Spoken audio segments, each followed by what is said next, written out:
Spoštovane gledalke in cenjeni gledalci, prav prisrčno pozdravljeni še v eni domači oddaji Poti. Tukaj smo na obisku v župniji Muta na Koroškem. Prosim, da se lepo namestite in želim vam dober in lep sprejem oddaje. Hvala Jezus in Marija. Danes bo za naše gledalce oddaje Poti spregovoril Jezusov duhovnik Marko Drevenšek, ki je župnik na Muti in na Koroškem. Dobrodošli.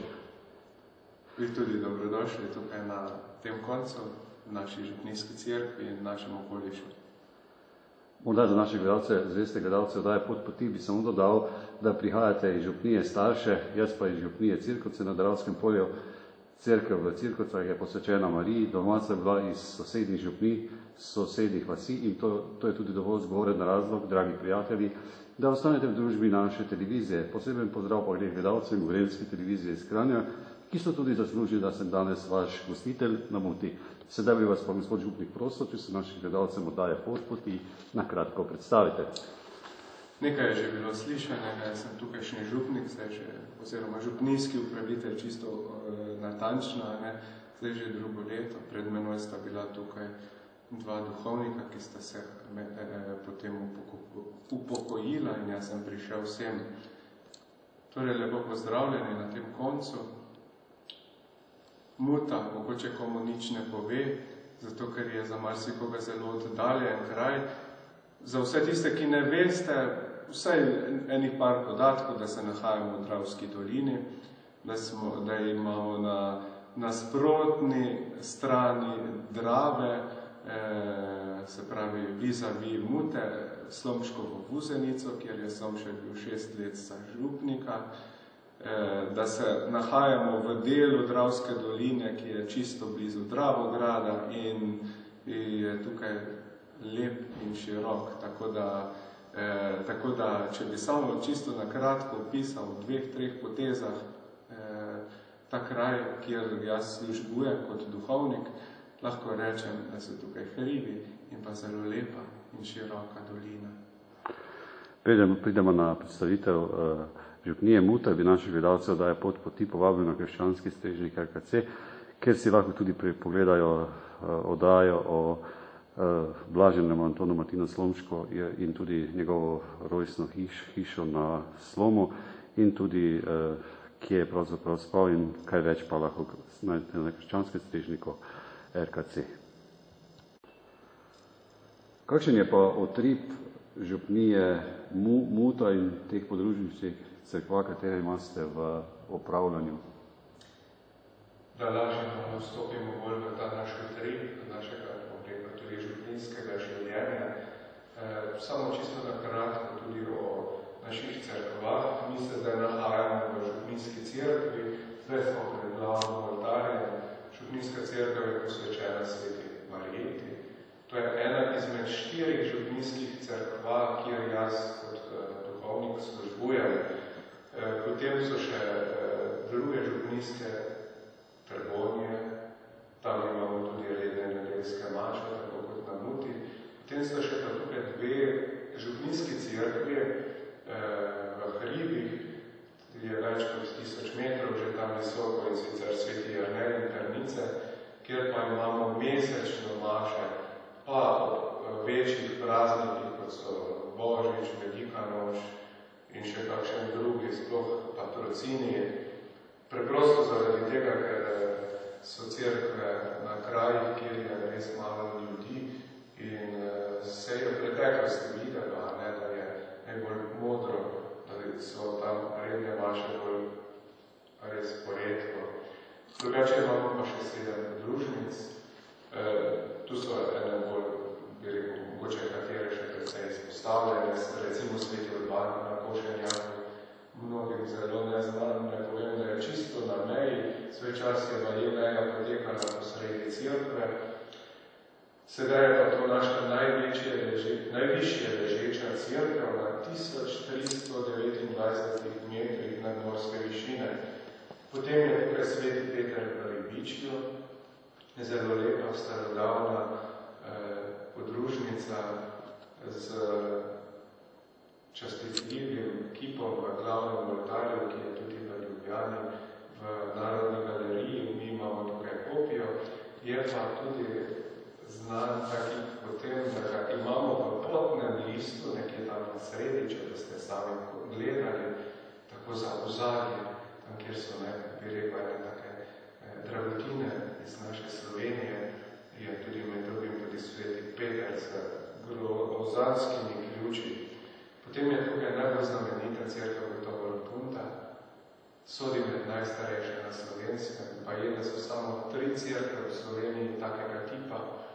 Rotunda bi naj bila posvečena leta 1052, ko je eden izmed papežev takrat potoval tudi mimo in cerkev tudi posvetil, pa je bi naj bila v osnovi še starejša, tako da danes je tukaj ena izmed glavnih atrakcij ljudi, ki obiščejo te kraje tukaj.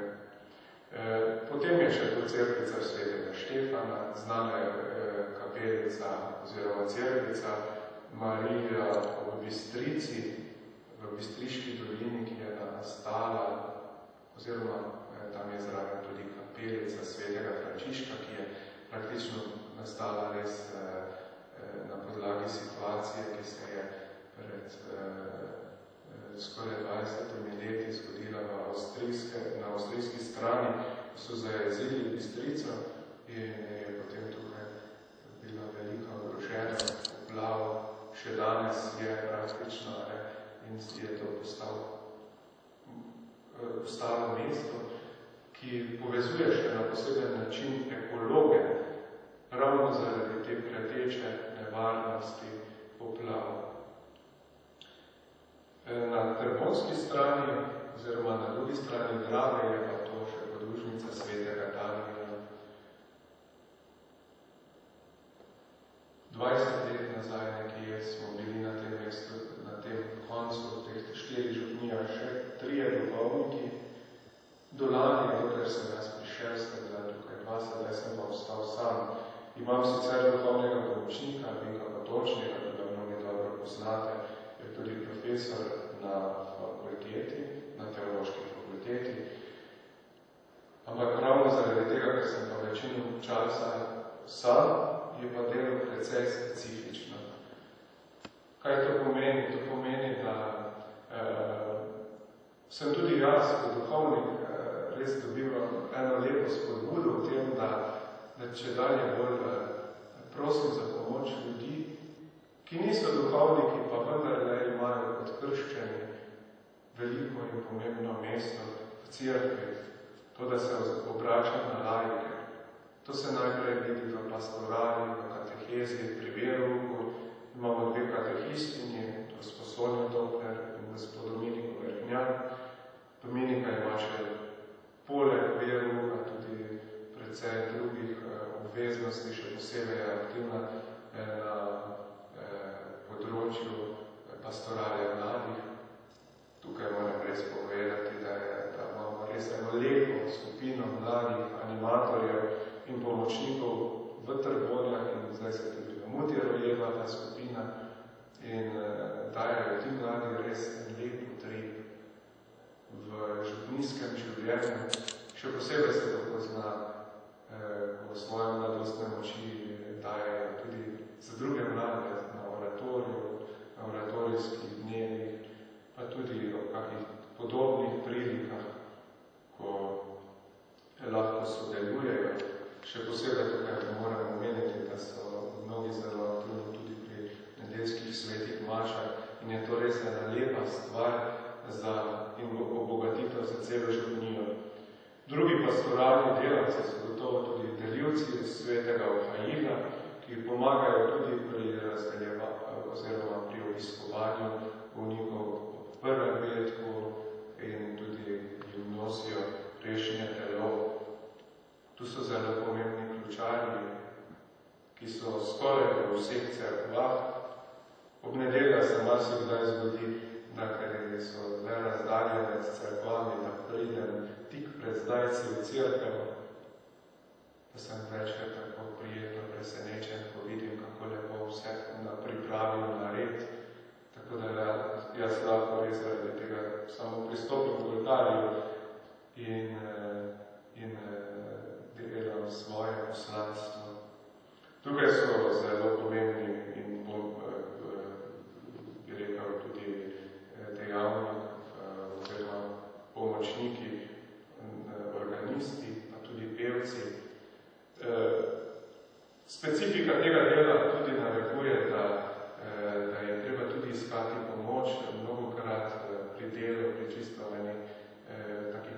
praktičnih stvari, kot je recimo pisarna. Zato res sem izjemno hvaležen, da tudi tu, kaj prihajajo ljudje zelo naproti in so mnogi pripravljeni tudi tukaj pomagati.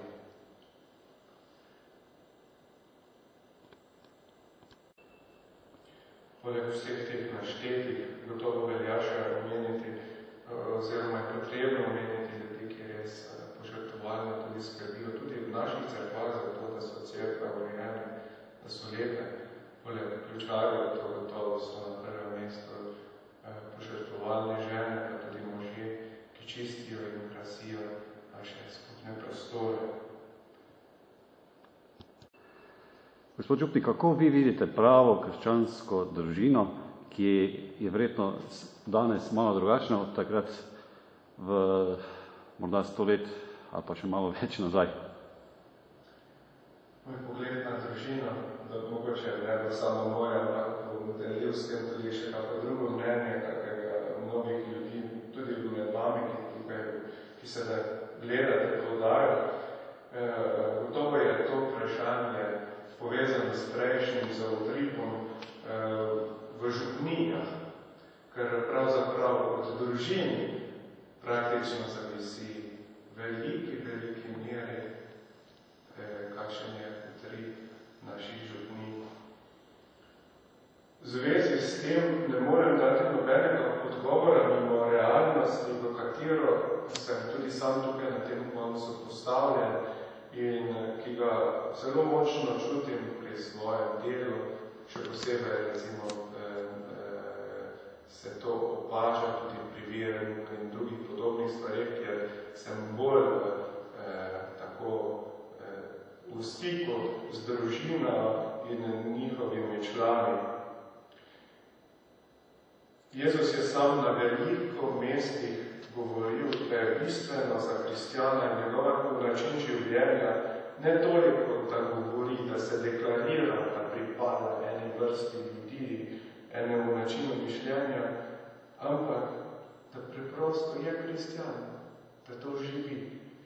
Če to prenesem iz posameznika na družino, pomeni, da je neprimerno pomembnejše, da živimo kot kristjani, kot pa da z besedami trdimo, da smo kristjani. Kako se to čisto praktično vidi? Sami vidite domačem načinu življenja, verjetno tudi, da preprosto omogočamo družinski člani drugemu, da lahko živimo v krščanstvu, da drugemu pomagamo živeti v tem, da drugemu ne nazadnje pomagamo pri dozorevanju v krščanski veri. Praktično to tako lepo opažam. Pri določenih družinah vidim res, kako recimo tudi v nedelju drugemu pomagajo, ne samo vstajati, ne samo prebujati se, ne samo iti za mizo in na tak način praznovati družinsko življenje, pač pa tudi po drugega spodbujajo, da grejo v cerkev, da zmolijo kaj skupaj, da se drugega opominjajo takrat, ko mogoče drugi nekdo naredi nekaj, kar si ne želijo, kar jih moti, kar vidijo, da bi bilo dobro nadomestiti s kakšno drugo držo in v tem se mi zdi, da je res največje bistvo krščanskega življenja v družini, da drugemu omogočamo rast napredek. Če tega ni, smo navadno prepuščeni samemu sebi. Nimamo v ozadju ene skupnosti, ki nas spodbuja k temu, ampak lahko se zgodi, da sami spodbujamo, rastemo tem, lahko se pa zgodi, da ravno zaradi tega nespodbujanja ne rastemo. Zato res vidim sam kot duhovno to veliko stvar, da si stojimo drugemu ob strani. Kaj bi dejali za mlade, jih znamo odrasli pravilno voditi? Glede tega vprašanja bi vam rekel, jaz včasih mi se zdi, da ne znamo. Preprosto zaradi tega nekaj mnogokrat ločimo, sploh starejši, poučevanje mladih od našega življenja. Jaz, ko se sam spomnim iz svoje mladosti, vidim, mislim, ko zdaj gledam, kaj mi najbolj ostaja v spominu, so gotovo to ljudje, ki niso samo govorili, ampak so res, to, kar je že bilo prej rečeno, tudi za krščansko družino, ki so res taki ljudje, ki so sami to poskušali živeti, kar so govorili. In gledam, res, ko mladi vidijo, da jih ne samo nekaj poučuješ, ampak da to poskušaš sam svoje skrenostjo živeti, takrat se mi zdi, da mladi čisto drugače ravnajo. Tudi na naše govorjenje. Samo večkrat tudi vidim, ko res doživljamo starejši, da očitek, češ, pridigate nam, nekaj nam nakladate, nekaj nam hočete dopovedati, pa za vas to nima nobene vrednosti. Tako da jaz res vidim pri mladih marsikaj je zelo lepo, takrat, ko začutijo, to je moj način življenja, tudi to jaz in to poskušam jaz tudi nekomu podariti, ali z gledom, ali pa tudi konkretno s besedo. Prej sem že tudi malo to stvar načel, ravno pri mladih vidim, da imamo tudi pri nas zelo lep odziv, koliko zmoremo z njimi lepo delati, ne vem, včasih več, včasih manj, ampak vidim pa, da pa, ko starejši tudi spustimo v to svojo nemoč Jezusa, ko dopustimo, da nam on res tudi ob strani, da nam pomaga, takrat zmoremo še bolj intenzivno mlade nagovarjati. Sem že pohvalil prej, kako lepo sodelujejo, kot tudi na oratorijih. Moram reči, da sem res sam posebno zelo navdušen, kako te stvari tukaj potekajo. Tudi lansko leto, ko sem prišel na ta konec, sem najprej treščil ob 2 oratorija v Trbonijah najprej in potem tudi na Muti in sem bil res navdušen, ko sem videl, kaj zmorejo mladi, če so pravilno oziroma do neke mere pravilno nagovorjeni in če jim damo mesto, da v to spustijo tudi Jezusa zraven, kaj zmorejo narediti in koliko veselja zmorejo tudi prinesti ob te mlade, ki so v teh dneh zaupani. Če dovolite, gospod Ljubnik, jaz bi začel eno pisem, ki sem jo dobil od naših gledalcev, ki se pravzaprav prične takole. Muta živi za oratorij. Včeraj smo se pogovarjali o spremenitvi in kako smo kristijani sol za druge, ter naredili sklep, da bomo sol tudi na oratoriju. Danes pa smo se pogovarjali predvsem o našem papežu, obiskala pa nas je tudi ena animatorka, ki je bila na svetovnem dnevu mladih v Avstraliji in je nam zaupala, kako so se imeli. Izdelovali smo okvirje za skupinsko sliko, ki smo jo naredili včeraj, kulje iz lesa, stojala za kulje, potem oratorske zapesnice, svetinice in tako naprej.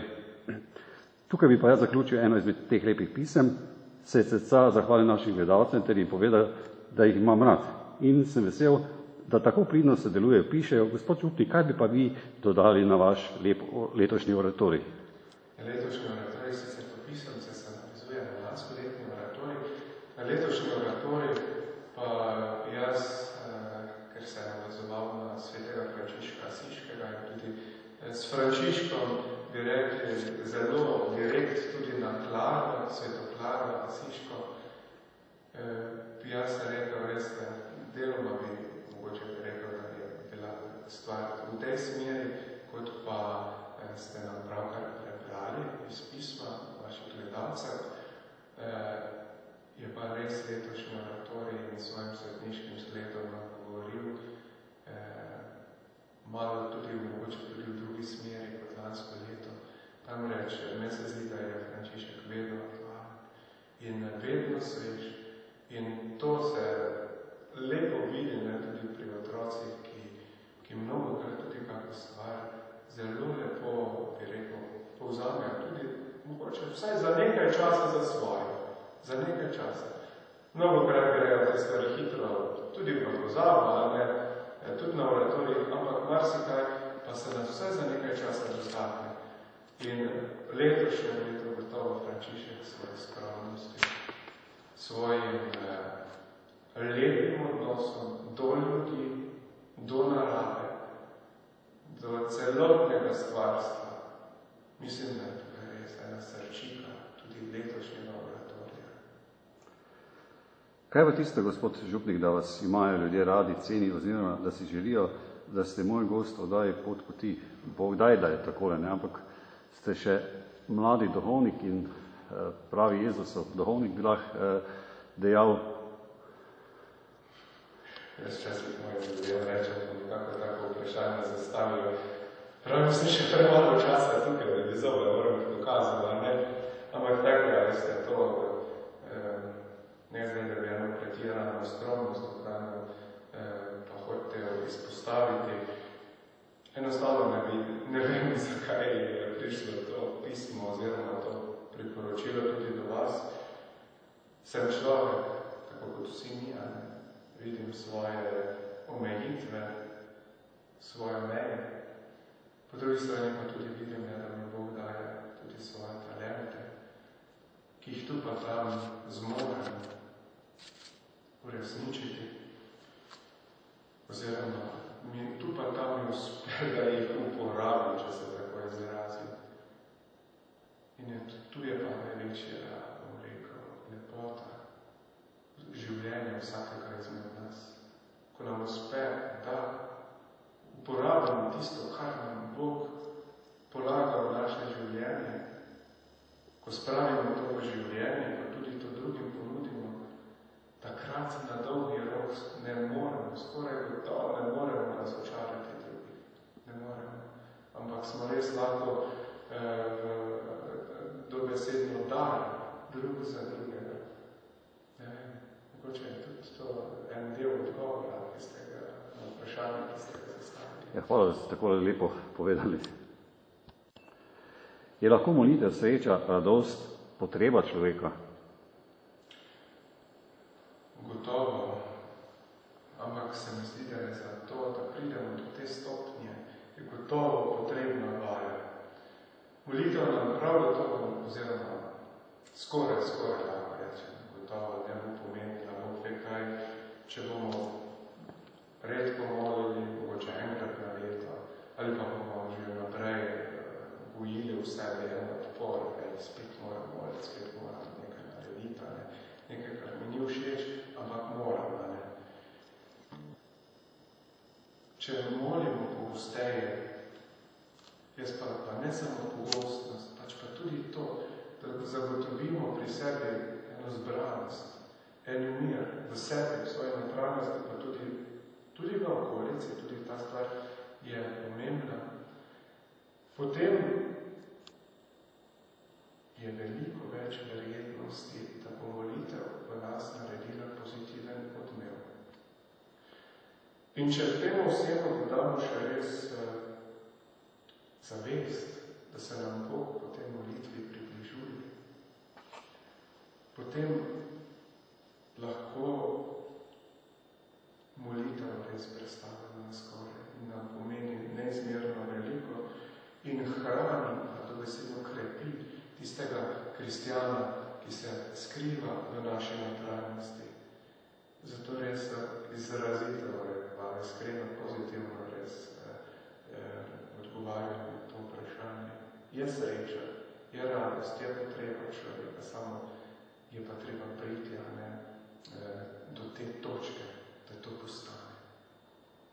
Je verjetno potrebna tudi osebna, pa tudi družinska, pa tudi molitev v občestvu cerkve. Absolutno. Osebna, še posebej zato, ker lahko takrat, bom rekel, doživim tistega Boga, ki meni v tišini govori, se je Jezus nenazadnje tudi sam mnogokrat sam šel moliti in tudi spodbujal k taki molitvi.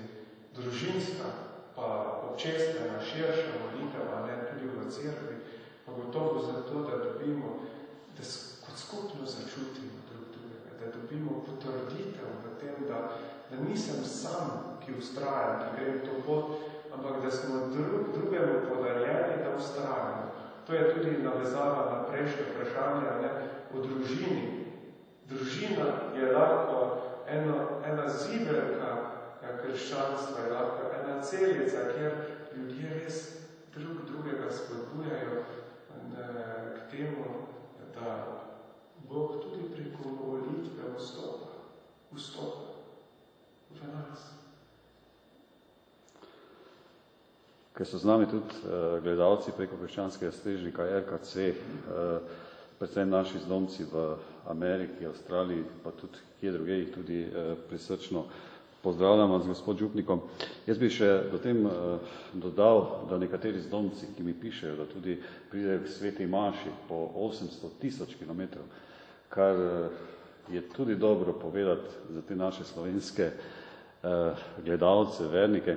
In z nami so tudi tisti gledalci, ki še niso spoznali Božje ljubezni, ampak je to priložnost preko te oddaje, da pridemo preko televizijskega spremnika do njih.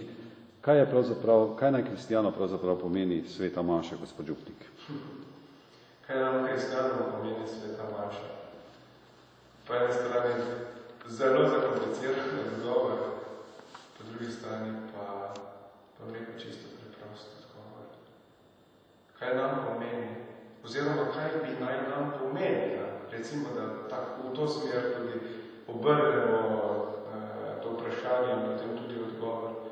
Mislim, da to, kar je Jezus hotel. Se nam zastavlja vprašanje, kaj je Jezus hotel. Mislim, da, če tako res poskušam čim bolj preprosto razložiti, mislim, da je Jezus hotel to, da se zbiramo kristijani. Da v sebi obnavljamo zavest, komu pripadamo. Da ob branju Božje besede, ki jo, se pravi, ob branju odlomkov iz Svetega pisma, nenehno podoživljamo to Božjo prisotnost, ki je delovala vedno v zgodovini človeštva in je res zgoščeno napisana v Svetem pismu.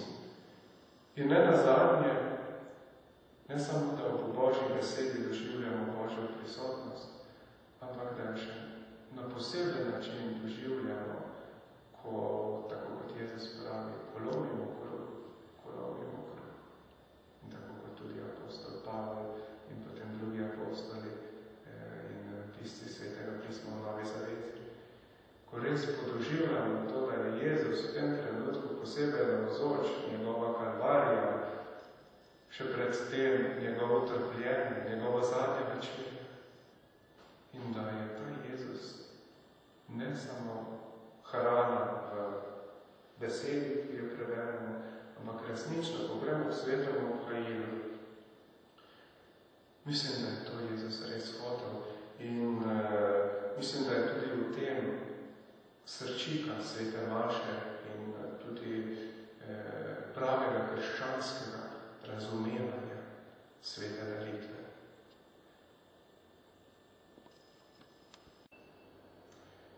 Ko govorimo o sveti maši in tudi o krščanskem načinu, oziroma kaj bi naj pomenilo nam kristjanom sveta maša, bi tukaj izpostavil tudi to stvar, ki je bila že prej na več mestih izpostavljena. Sveta maša je namenjena temu, da postaja način našega življenja. Ne en izrezan delček našega življenja. Ni namenjena temu, da bi bil to en osamelec med vsemi dogodki našega življenja, pač pa se nam Jezus tukaj ponuja za to, da bi maša bila prenešena tudi domov. Družinsko življenje, tudi v šoli, tudi na delu, tam, kjer delamo. Zakaj? Zanimivo je namreč, kako latinski sklep maše govori, mi rečemo, pojdite mir danes, v latinščini pa se reče ite missa est. Pojdite, Maša je. Ne Maša je bila, Maša je končana, ampak Maša se nadaljuje. Ste poslani v svet. Ponesite to s seboj. To izkustvo Boga v prisotnosti Božje besede in to izkustvo Boga v svetem Ukrajini. In to je najlepša res, ko nam to vse polnosti uspeva živeti, kjerkoli smo. Bodi si, ali je življenje tako pravi človeku, ali je to, ali smo mogoče v kakšnih viharjih življenjskih. In če v tiste življenjske viharje prinašamo to Božje odrešenje, sveta Maše, potem tudi vidimo Boga tudi v kakšnih težjih trenutkih našega življenja. Ker je ta stvar namenjena, tudi ta vdaja namenjena, tudi da malo predstavim našo življenje. Jaz sem strašansko vesel, da tudi na tem področju naše življenje precej, oziroma naše življenje se župljani precej angažirajo. Kar nekaj jih je, ki se tudi konkretno v Caritas zelo dejavno udejstvujejo. Nedolgo nazaj je bil teden Caritas, koncert Klic dobrote. In Caritas je ena konkretna oblika, kako jaz vidim Jezusa v vsakdanjem življenju in kako tisto Mašo, ki jo ali v nedeljo, ali pa še kdaj med tednom praznujem skupaj z drugimi, kako konkretno donesem to v svoje življenje. Kajti po Jezusovih rokah, oziroma po duhovnikovih rokah prihaja Jezus med nas, je verjetno tudi potrebno, da za duhovne poklice do nekle tudi skrbimo in ob tej priložnosti bi verjetno še vi kaj dodali, morda z molitvijo oziroma spodbujanjem. Gotovo. Ampak skrb za duhovne poklice ni samo to, da molimo za nove duhovne poklice. Zdaj, ko sem že jaz ta prag prestopil, ko sem že postal duhovnik, če dalje bolj vidimo, da je k temu potrebno tudi dodati za vztrajnost, za svetost. Vseh teh, ki smo pa že na tej poti, ravno tako, kot je treba moliti, recimo tudi za ene očete, matere, može, žene in tudi druge, da vztrajajo v zvestobi svojemu poslanstvu, tako je tudi ta stvar pomembna. Tukaj bi res vas na tem mestu še posebej nagovoril in povabil k tej molitvi, še posebej zato, ker konkretno na teh župnijah, kjer jaz službujem, izrazito vidimo pomanjkanje duhovnikov. Že prej sem omenil, kako se je v 20 letih iz 3 zreduciralo to število na enega. In to je naša realnost. V tujini je to že dlje časa prisotno. To sem čisto na meji z Avstrijo. V Avstriji imajo zelo težko situacijo, marsikdaj slišimo, kako je recimo v Franciji, v teh zahodnih državah Evrope. In te stvari se počasi tudi k nam približujejo in postajajo del nas. Zato je res nujna skrb, zato da bomo imeli duhovne poklice. Pa ne samo duhovne poklice. A veste, duhovni poklici niso samo to, da imamo zadosti duhovnikov. Kolikokrat ljudem tudi na tem mestu, tukaj za tem ambonom govorim, da je skrb za duhovne poklice tudi to, da imamo dobre očete, matere, može, žene. Tam se začnejo duhovni poklici, pa ne samo to.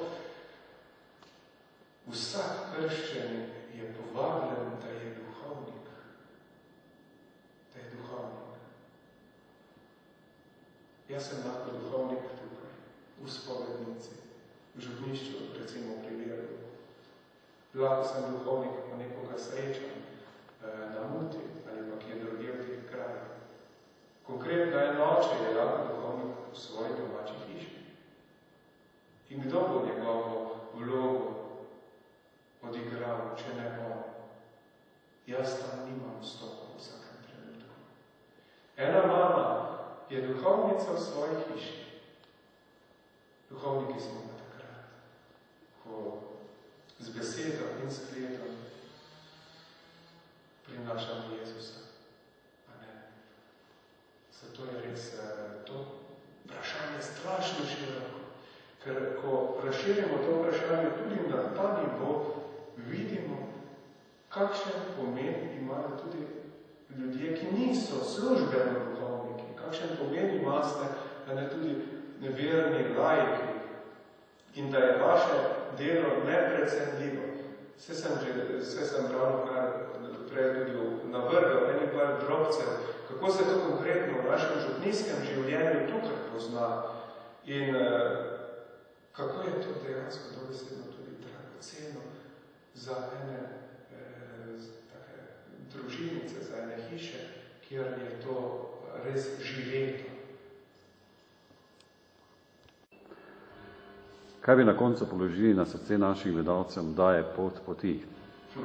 Kaj bi na koncu položili gotovo to, da ste prisrčno vabljeni v te kraje, gotovo imamo kaj lepega pokazati, lepo naravo, dobre ljudi, potem tudi veliko lepih cerkva, predvsem cerkve so na tem področju res tako razpoznavne in prinašajo res eno lepo stoletno, časetljivo bogatstvo tukaj v ta prostor.